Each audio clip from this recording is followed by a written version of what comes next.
Hola, ¿cómo están? Vamos a ver en esta ocasión cómo afecta el humo en los incendios forestales, ¿verdad?, a los respondedores de emergencia. Y esto va para todas las personas que intervienen en esto, porque pues, algunas personas o trabajadores pueden estar muy cerca del incendio como retirados. Entonces también es importante saberlo en un amplio aspecto, ¿verdad?, sobre todo las personas que están bajo la Ley de Seguridad y Salud Ocupacional, que son las enfermedades del trabajo. Entonces la idea es saber qué pasa con el humo, ¿verdad?, a los respondedores de emergencia. Tenemos, por ejemplo, que la seguridad ocupacional es regida, ¿verdad?, como nosotros sabemos en Chile, por una ley, que es la ley 16.744. Entonces la idea es entender que por muy voluntariado que seas, ¿verdad?, tienes que tomar tu trabajo como si fuera remunerado. De esta forma la idea es incentivar el autocuidado, ¿verdad?, seguir protocolos y si no los hay, bueno, generarlos justamente para que no te pase nada en ninguna intervención. Por eso que para esto vamos a analizar lo que es el material particulado que afecta o que emiten los incendios forestales, ¿verdad? Teniendo en cuenta que nosotros la medimos con una letra que se llama la PM, que viene siendo el tamaño, ¿verdad? Y la nomenclatura viene siendo la micra. Y para esto, ¿verdad? Tenemos que tienen que ser, o se refiere al material particulado con un diámetro aerodinámico igual o menor a 2,5, ¿verdad? Micras de tamaño. Eso es, ¿verdad?, lo que nos va a causar daño en el interior de nuestro sistema respiratorio. Y ahí también vamos a verlo por secciones, ¿verdad?, para que se vaya entendiendo también esta dinámica. Al regular la calidad del aire para proteger la salud de las personas, tenemos estos parámetros entre 10 y 2,5, que son los tamaños que nos deberían preocupar, ¿verdad? Y que afectan, por supuesto, a las personas.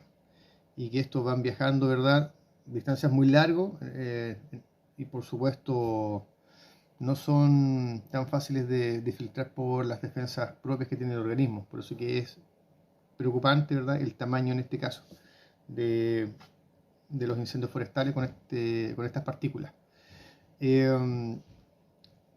Las PM de 2,5 tienen el mayor potencial de afectar a la salud humana debido a su pequeño tamaño, ¿verdad? Y se pueden introducir de forma muy fácil, ¿verdad?, a lo que es el sistema respiratorio y quedar en los pulmones. El 70% de estas partículas, ¿verdad?, son emitidas por las quemas de biomasa, ¿verdad?, en los incendios forestales. Y tienen el diámetro, esto que comentamos, de los 2,5 micrones. Y la exposición, ¿verdad?, a altas concentraciones puede tener efectos tanto a corto como a largo plazo, ¿verdad?, que lo vamos a ver a continuación. ¿Qué efectos tiene para la salud, verdad? A corto plazo tenemos la dificultad para respirar, por supuesto, y acompañada de la tos, cambios de la frecuencia cardíaca, latido irregular, ¿verdad?, del corazón. Ahí tenemos algunos síntomas, ¿verdad?, a corto plazo. A largo plazo, disminución de la capacidad pulmonar, ¿verdad?, enfermedad pulmonar crónica en niños, las que se conocen como EPOC para las personas que trabajan en los sistemas respiratorios, ¿verdad? Muerte prematura en personas con enfermedades cardíacas y pulmonares. O sea, se acorta la calidad de vida, ¿verdad? Y se agravan los que tienen alguna patología de base, alguna enfermedad, ¿verdad?, con anterioridad. ¿Y cómo nos afecta el incendio forestal, ¿verdad?, en esto?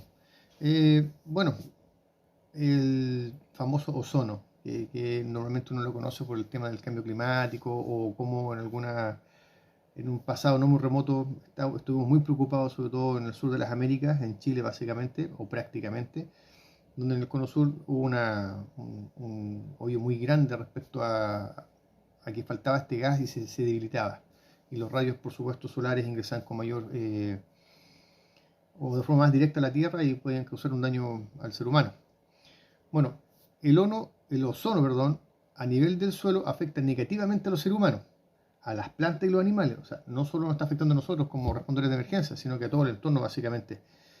El ozono, que es el O3, se forma cuando los gases traza reaccionan químicamente en presencia de la luz solar. Entonces, ¿se genera mayor ozono cuando es de día? Claramente.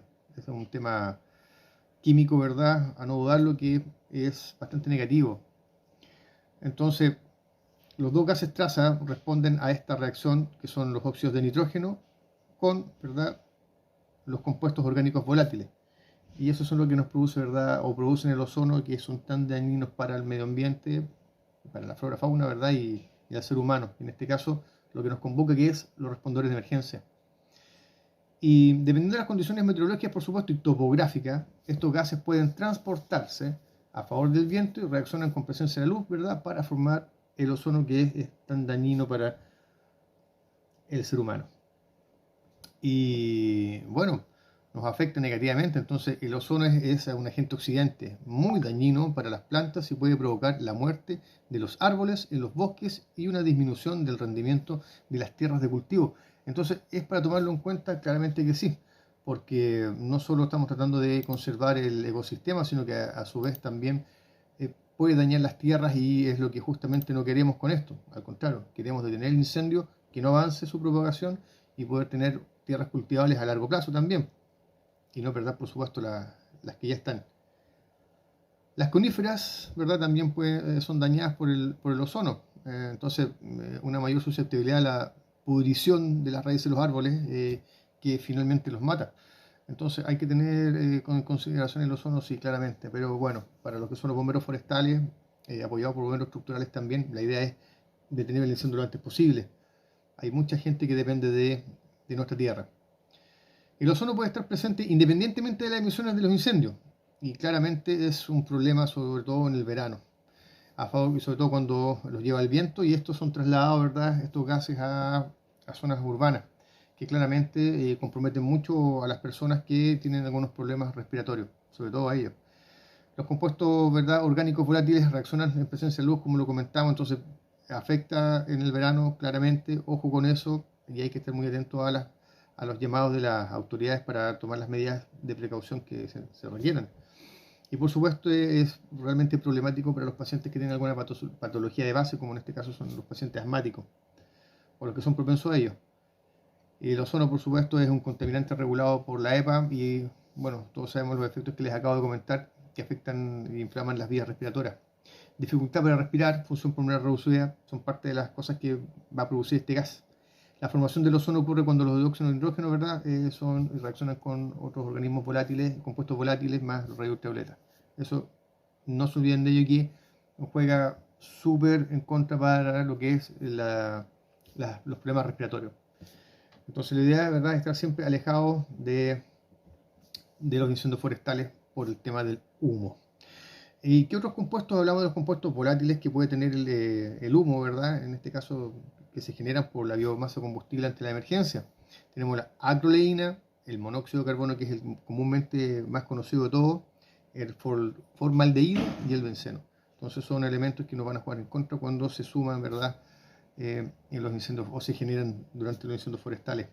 Entonces es muy preocupante esto, porque no se toma el peso. Siempre en general se habla de los humos, ¿verdad?, que pueden producir cáncer y así, pero aquí ya están los 4 compuestos volátiles que van, ¿verdad?, más por supuesto el ozono. Por supuesto, los efectos para la salud humana son, bueno, todo dañino en general, los de corto plazo, que son directamente los problemas a los lagrimales, ¿verdad?, los ojos, vía respiratoria, todos que se van produciendo durante el incidente. Y por supuesto va a depender de la exposición que tengamos a estas cantidades, ¿verdad?, lo que va a hacernos más complejo o no la situación en el momento, o después, por supuesto. Los síntomas de la exposición a estos productos químicos pueden variar desde lagrimeos, tos, ¿verdad?, y por supuesto a terminar hasta la muerte, pero todo esto va a depender de la exposición al que estemos con ellos. En este caso el monóxido de carbono es, como bien es sabido, es incoloro, inoloro, ¿verdad?, no tiene olor, y se puede filtrar a través de los respiradores que tengamos en los incidentes. Entonces también hay que tener cuidado con eso. La única forma, ¿verdad?, de evitar una inhalación de monóxido de carbono va a ser siempre un equipo ERA o autocontenido, porque los respiradores propiamente tal no. Eso que tú puedes ver que tienen unos cartuchos a los lados, o los KN95 o PM95, no nos van a servir. Entonces hay que tener cuidado con ellos, sí. Porque a la larga reduce temporalmente la capacidad de transporte del oxígeno en la sangre, ¿verdad?, y produce la hipoxia, y que se transforma en la asfixia. Entonces hay que tener cuidado, sí, que es muy, pero muy dañino. La baja exposición causa pérdidas de conciencia, habilidades motoras, agudeza mental, así como las náuseas, dolores de cabeza y los mareos. Son algunas de las cosas que te pueden ocurrir en la exposición de ellos. de la debilidad, los mareos, los vómitos, desorientación, ¿verdad? Visión borrosa y la pérdida de conocimiento. Entonces hay que tomarlo en cuenta porque también te ayuda a tomar buenas decisiones dependiendo de tu estado de salud, ¿verdad? Presente y futura. Entonces hay que tener mucho cuidado con ello. Y dentro de ello, por supuesto, tenemos que una proteína que está dentro de los glóbulos rojos y es la encargada de transportar el oxígeno a todo nuestro organismo. Por ello que lamentablemente esta proteína, que es la hemoglobina, tiene mayor afinidad al monóxido de carbono ante el oxígeno, entonces es lamentable, casi 270 veces, entonces se produce una intoxicación o una posible hipoxia claramente. Entonces, mientras más alejado estés del humo del incidente, es mejor. Entonces, eso ayuda a tener o mantenerse en una buena técnica o tácticas del combate. Generalmente los niveles de carbomoxhemoglobina se pueden reducir a la mitad en 4 horas de tiempo, ¿verdad? La recuperación al aire limpio es bastante buena, pero siempre los médicos les van a colocar, ¿verdad? Oxigenoterapia y es bastante positivo. Es mucho más rápido, ¿verdad? La recuperación. Pero claro, 4 horas no deja de ser. En aquellos pacientes con isquemia o enfermedades arteriales coronarias avanzadas o arritmias cardíacas pueden tener consecuencias más graves a niveles más bajos de exposición en comparación con el personal sano. Entonces las tripulaciones tienen que tener en cuenta esto, o si tienen alguna patología de base tienen que contársela, ¿verdad?, al equipo para que ellos puedan tomar las mejores decisiones ante la respuesta a esta emergencia. Es siempre bueno tener claro el personal que va a participar en los incidentes.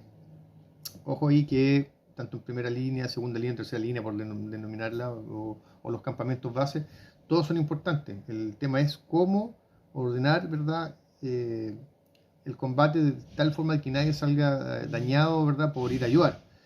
A medida que se inhala, en este caso el monóxido de carbono, se adhiere a la hemoglobina, como les conté, y produce los daños que ustedes ya saben. Así que ojo con ello, el distanciamiento siempre va a ser el mejor aliado en este caso. Algunos otros gases presentes en el humo en zonas silvestres, ¿verdad?, que afectan al mismo organismo y producen respuestas similares en el cuerpo. Estos provocan un efecto aditivo y posiblemente sinérgico, ¿verdad?, de modo que los niveles bajos de exposición a múltiples irritantes pueden ser similares a una exposición a alta exposición de monóxido de carbono. Así que ojo con ello. Esta mezcla de gases y compuestos, ¿verdad?, van a hacer que el respondedor de emergencia tenga más daño. Entonces hay que tener cuidado con ello. Dentro de por qué hay que estar atento, por supuesto, hay 10 medidas o órdenes estándar para el combate. Hay otras instituciones que tienen más, pero todo va a depender y todo va a sumar dentro de los protocolos internos que tenga cada unidad, ¿verdad?, cada estado, localidad, municipio y país en general. Lo importante es que todo esto sume como medidas de control ante la exposición, ¿verdad?, y tener un trabajo seguro. Porque al pensar claro, tenemos mejores herramientas para poder, ¿verdad?, darle solución de forma positiva y quizá a corto plazo a lo que es el incidente. Estar alerta, mantener la calma, pensar claro, actuar decisivamente, de instrucciones claras y asegurarse de que se entienda. Como tirar el fuego agresivamente, habiendo proporcionado la seguridad primero. Estos son dentro de los 10 estándares que les comentaba, ¿verdad? Pero todo esto va a depender de la localidad en la cual tú estés prestando servicio, o si estás aportando, ¿verdad?, o trabajando de apoyo. Dentro de los factores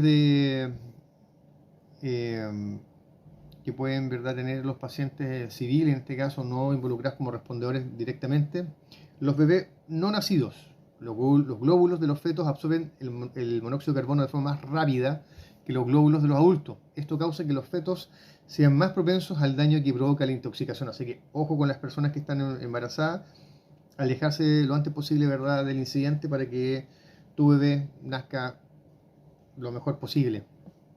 Los niños respiran con frecuencias cardíacas más rápidas, entonces lógicamente van a adquirir o inhalar el monóxido más rápido que los adultos, entonces también hay que tenerlo presente. Y los adultos mayores, las personas mayores que presentan una intoxicación pueden tener más probabilidad de tener daño cerebral. Entonces, teniendo en consecuencia ello, los pacientes neonatos o que están esperando a que nazcan, ¿verdad?, los niños y los adultos mayores, hay que tener mucho cuidado con ellos para evitar, por supuesto, una complicación a su salud y su vida. Las personas con enfermedades cardíacas crónicas también son muy susceptibles, ¿verdad?, a que tengan una complejidad mayor o más rápida, ¿verdad?, o deterioramiento de su cuadro. Y así que, ojo, Ojo con ella.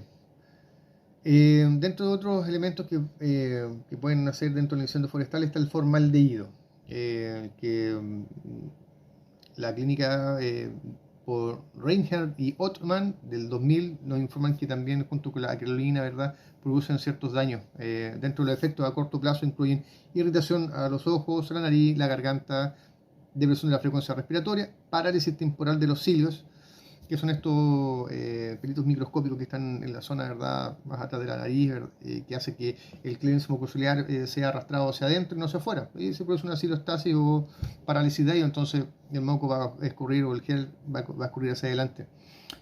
Y que es muy positivo estos ciclos para lo que es nuestro sistema respiratorio en su trabajo normal y habitual. El formaldehído, por otro lado, daña los ojos y las membranas de la mucosa, ¿verdad? Muy sensibles y irritados por la acrolina. Esto también Ken y Allery de sus papers de 1977. La exposición crónica al formaldehído está asociada con el cáncer nasal. Entonces, hay que tenerlo bien claro. La Administración de Salud y Seguro Ocupacional de Estados Unidos lo vio en el año 1987. Entonces, ojo con el cáncer, que ya lo habíamos comentado con anterioridad acá, que produce daño, ¿verdad? Y muchas veces puede ser fatal. El benceno, por otro lado, su exposición a bajos niveles irrita, ¿verdad?, la membrana mucosa. Las altas concentraciones pueden causar insuficiencia respiratoria. Así que ojo con el benceno, que también es un carcinogénico conocido. Así que el cáncer, aunque no se haya tomado el peso que corresponde, los incendios forestales sí nos pueden afectar de muchas formas. Así que ojo, mucho ojo, ¿verdad, chicos?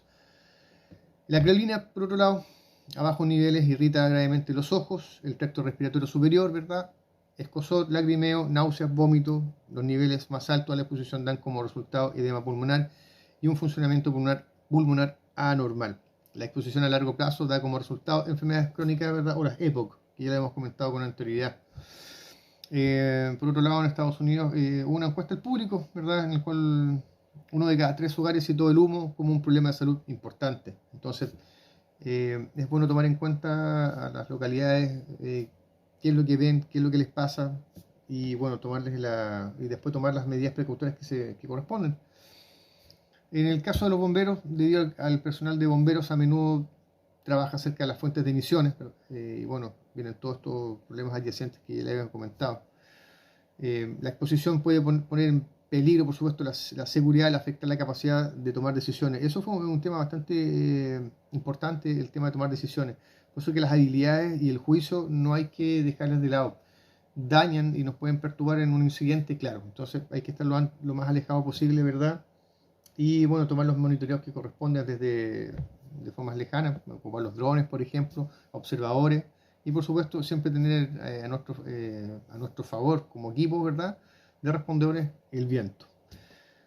Siempre hay guías de respuesta en el cual el viento viene siendo un buen aliado, así que ojo con ello. El estrés por calor causado por el trabajo intenso a altas temperaturas puede agravar los efectos del humo, así que tomarlo en consideración la hidratación y tener una grata forma de trabajar, de eso se refiere, un confort. Si no tienes confort en tu lugar de trabajo, bueno, hay que comentarlo, avisar a los colegas, ¿verdad?, para ver qué medidas se van a tomar dentro del trabajo en equipo. Por supuesto, la frecuencia respiratoria más alta durante una actividad intensa aumenta el volumen del aire, y el humo, por supuesto, pasa más rápido a los pulmones, y es por la lógica de la dinámica pulmonar.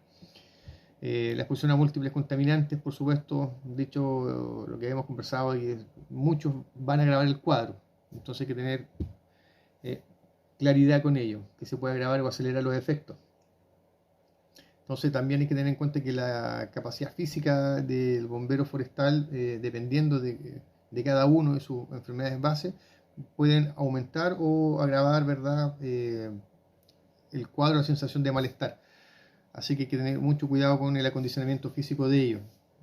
Los altos niveles preexistentes de la contaminación, como en las áreas de las actividades urbanas e industriales, agravan la contaminación de los incendios forestales, para crear concentraciones aún mayores contaminantes, ¿verdad?, de estas a las que las personas pueden estar expuestas. Los óxidos nitrosos pueden elevarse en estas condiciones de humo, ¿verdad?, y se encontrado en combinación con otros contaminantes aumentan la probabilidad de accidente cerebrovascular isquémico. Bueno, habíamos comentado eh, hacia atrás, ¿verdad? Que la isquemia en pacientes o personas que lo tienen se puede agravar. Entonces hay que tener cuidado. ¿Ah? El estilo de vida donde yo vivo, ¿verdad? Y eso es un poco lo que habla el paper de Wellnust del año 2012. Y bueno, si bien es cierto, en Chile hay un plan contra la erradicación de la silicosis, y si bien es cierto, está dentro de todo lo que puede ser la fractura o las rocas en general. Entonces, dentro de la corteza terrestre está en todos lados. Y bueno, hay que tomarlo en consideración porque la sílice, al ir trabajando en la línea, vamos a ir trabajando sobre la tierra, ¿verdad? Que dentro de las técnicas o tácticas de combate está hacer estas líneas de trabajo. Y claramente la exposición va a estar, hay una alta probabilidad de que esté, así que hay que colocar respiradores como mínimo, ¿verdad? Que puedan atajar en un 100% este cristal que es dañino. Y es bien cruel la silicosis porque daña demasiado la parte de los alveolos y la recuperación viene siendo básicamente el trasplante pulmón. Así que ojo con la sílice, no hay que bajarle la guardia a ello, ¿eh? Sustancias adicionales que no están presentes en el humo, como el polvo de sílice cristalina, eso es verdad, pero eso se trabaja de forma paralela cuando uno hace las líneas de combate que les comentaba. Hay otras que también pueden aparecer, ya sea por remociones o de tierras, ¿verdad? Que es el asbesto, que hace atribuido a que se han trasladado tierras o montículos a otros lugares y no se han tomado las precauciones de cierre, ¿verdad? Entonces hay que tener cuidado también con el tema del asfalto, las tejas, los pisos, los yesos y otros elementos que uno puede encontrar en el combate. Entonces hay que tener mucho, pero mucho cuidado. Y a veces no son zonas que no son declaradas o no se le dice a la autoridad qué es lo que se debe dejar en ciertas zonas. Entonces, normalmente uno si ve un color de humo de otro, de que no es habitual en los incendios forestales, hay que tener mucho cuidado, darle aviso inmediatamente a la jefatura para que se tomen el reordenamiento, ¿verdad?, de las técnicas o tácticas que se vayan a ocupar. Eh, Así que hay que tener bastante en cuenta eso. Independientemente de sus deberes en caso de un incendio, ya sea en la línea o en otro campamento, puede tomar las medidas adecuadas para reducir la exposición a los humos, ¿verdad?, de distintas índoles. Por eso hay que tomar mucha comunicación con los oficiales de seguridad, ¿verdad?, que habitualmente también son profesionales del área de la seguridad y salud ocupacional.